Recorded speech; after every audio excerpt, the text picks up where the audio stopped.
Hello everyone, my name is Abhishek Zadav and today I'm going to talk about Respiratory Protection Program. This is the overview of the topic that I'm going to discuss today, the history of a respiratory protection program, hazard, types of respirators, filter classification, procedure for the program, exposure assessment, medical evaluation, fitting, training, and etc. During the dawn of 20th century, as there were no protection programs, there were many disasters in the mining industry, simply due to the inability to breathe dangerous dust, vapors, and unknown gases. So in 1910, the creation of Bureau of Mines was done. This Bureau of Mines helped in World War I to develop gas masks. The Bureau of Mines uh, purely focused on the safety of miners during mid and early 20th century.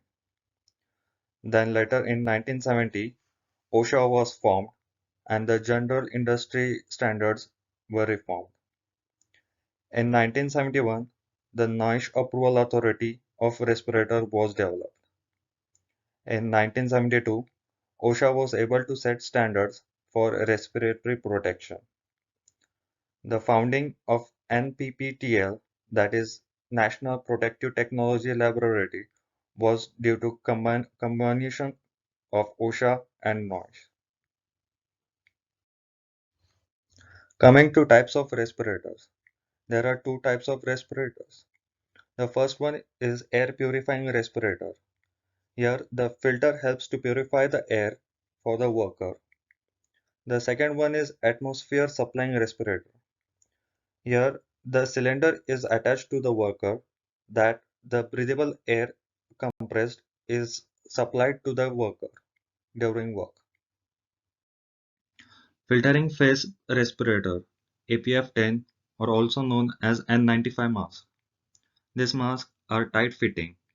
They cover nose and mouth. The whole piece functions as the filter. There is no valve to exhale. This mask acts as a filter to particles such as dust. This mask does not protect against gas or vapor hazards. These are one-time usable masks and cannot be reused. As shown in the figure, this type of respirator is called half-face pills elastomeric respirator. This respirator is tight-fitting and covers nose and mouth as well. The filters in this respirator are replaceable. It is made up of silicone or rubber face piece. This respirator can be used in for particles, gases and vapors as well. They can be cleaned and decontaminated anytime. These filters can be reused again.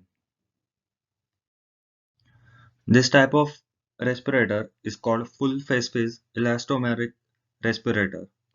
As you can see in the figure that the eyes and whole face is covered.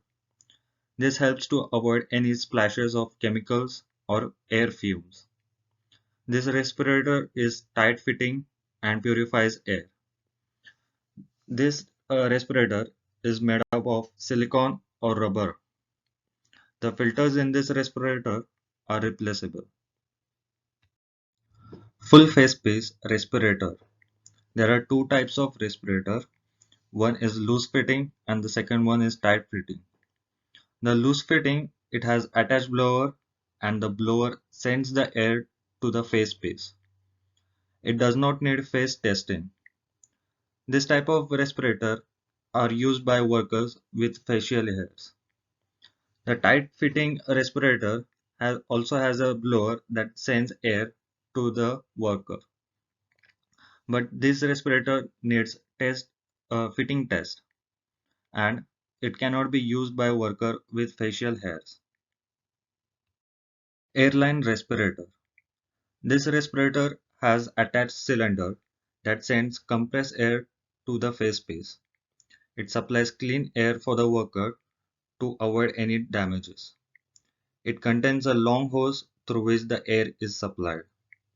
The fit test is compulsory for this respirator.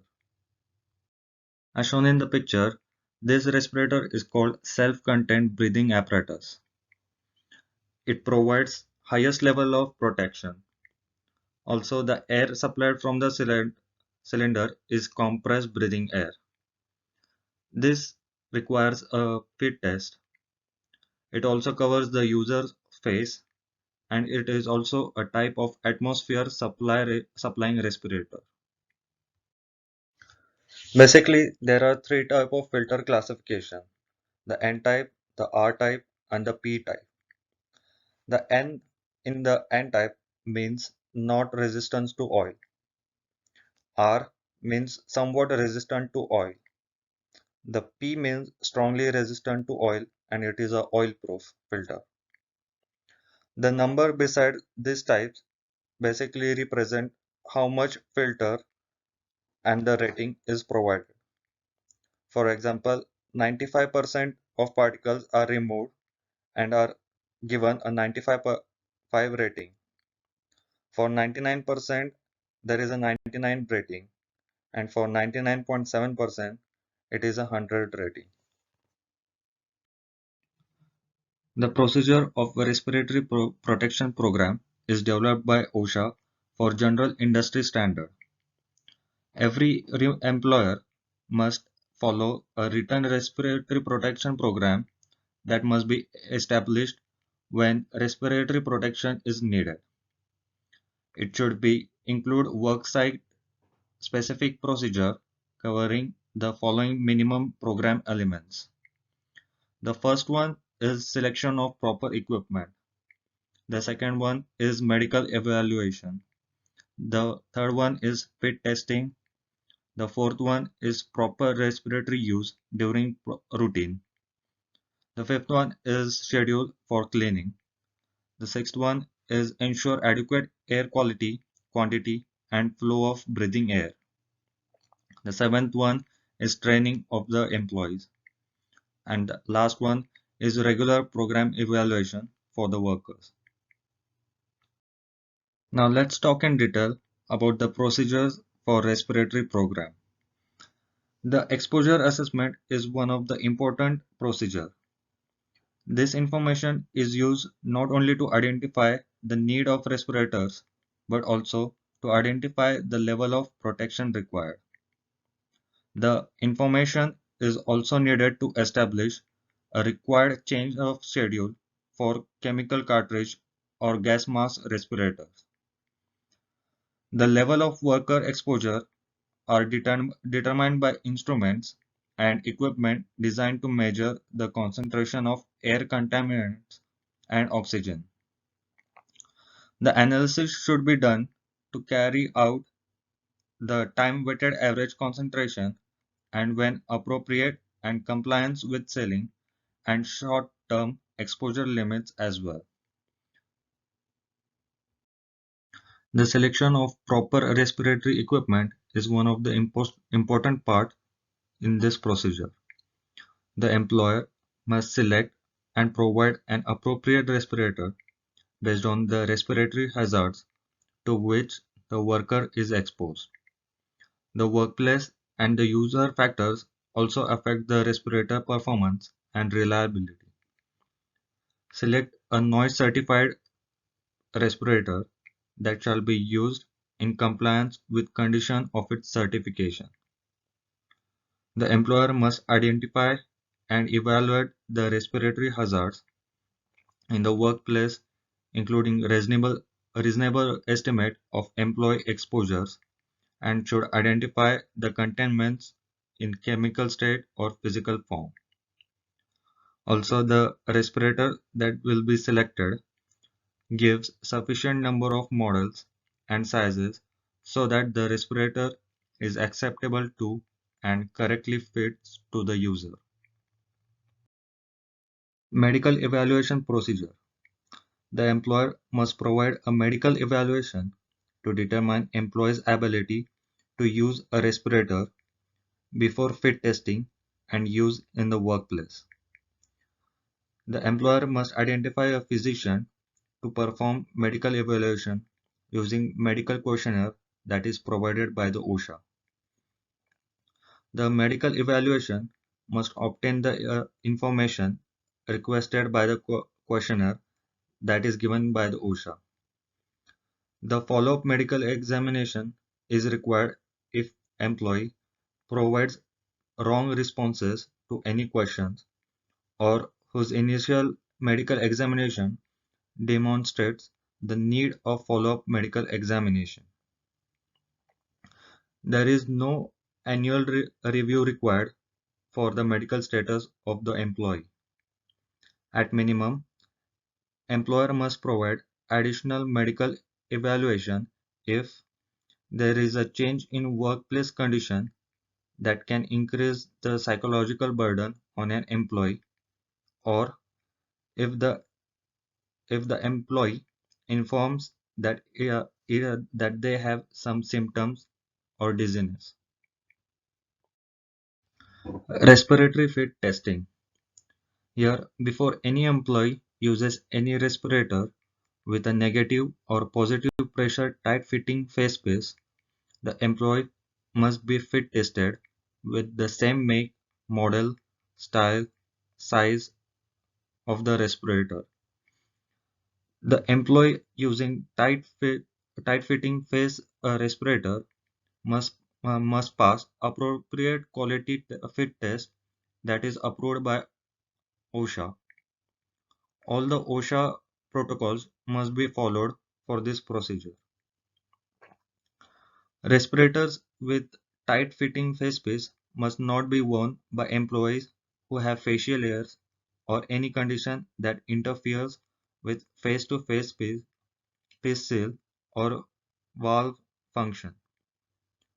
The corrective glasses or goggles or other PPE must be worn in a manner that does not interfere with the face-to-face seal.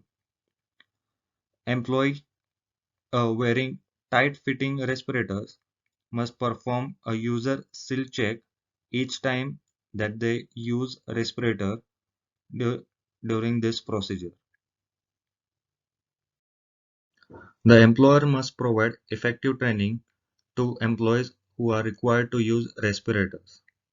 Employees who are training should show knowledge of at least A, why the respirator is necessary and how improper fit or use can compromise its protective effect. B. The limitations and capabilities of the respirator. C. The effective use in emergency situations like how to inspect, put on, remove, use, and check the seals. D. The recognition of medical signs and symptoms that may limit or prevent effective use. The training must be provided after every 12 months or when there are changes in the workplace or type of respirator. Also, if any other situation arises, retraining appears are necessary. Maintenance and storage of respiratory equipment. The employer should provide clean, sanitary, and good working respirator to make sure that the employees are safe. The procedure for maintenance should be followed according to manufacturer recommendations. The cleaning intervals are done when the equipment is worn by different individuals or when it is used for exclusive work or during the emergency of respirators. The respirators must be properly stored to protect them from dust, sunlight, excessive heat, extreme cold, excessive moisture, damaging chemicals, and physical damage from the things such as vibration and shock. The inspection of every equipment is very important and should be done every time prior to use. All the respirators that do not pass the inspection test should be immediately removed or must be replaced. The checklist that is given by the OSHA should be followed strictly. Each date of inspection must be documented. The air quality must be checked regularly at it as it is the important part of the inspection. The compressed breathing air must meet at least requirement of type 1 grade D that is described in OSHA.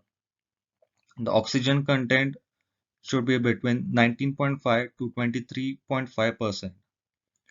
The hydrocarbon condense content should be less than 5 milligrams per cubic meter. The CO2 content should be less than 1000 ppm. The compressor supplying breathing air to respirators must be equipped with suitable inline air purifying sorbent beds and filters that are maintained and replaced by manufacturer's instruction. For compressors that are not lubricated, the CO2 level in the breathing air must not exceed 10 ppm. For lubricated ones, a higher temperature of CO2 alarm or both must be used to monitor the CO levels only in higher temperature and air supply. One person should be accountable for the responsibility and authority of this program. He or she must ensure that there is coordination and direction for the program. The program may involve specialists such as safety personnel, industrial hygienists, health physicists, and physicians. He or she must consult employees regularly. They must conduct evaluation of the workplace as necessary to ensure effective implementation of the program. The use of respirator to assess their views on program should be effective and identify and correct any problems if needed.